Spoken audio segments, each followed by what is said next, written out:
Bonjour et bienvenue dans ce 4e épisode de Comment j'en suis arrivée là. Donc, j'avais 18 ans et pour tout un tas de raisons, j'ai commencé à manger mes émotions, à me remplir.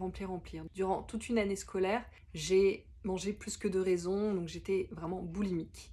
Et au bout d'un an, j'ai vu le résultat, j'avais pris quelques kilos et je ne me reconnaissais plus, j'étais très mal dans mon corps. Donc j'ai versé dans l'extrême inverse, je suis devenue anorexique. À partir de là, j'ai commencé à peser tous mes aliments, à calculer toutes les calories que je consommais, à me peser matin, midi et soir avant d'aller aux toilettes. Après être allée aux toilettes, j'avais tout dans un carnet. Et j'étais dans un hyper contrôle parce que j'avais besoin de sécurité.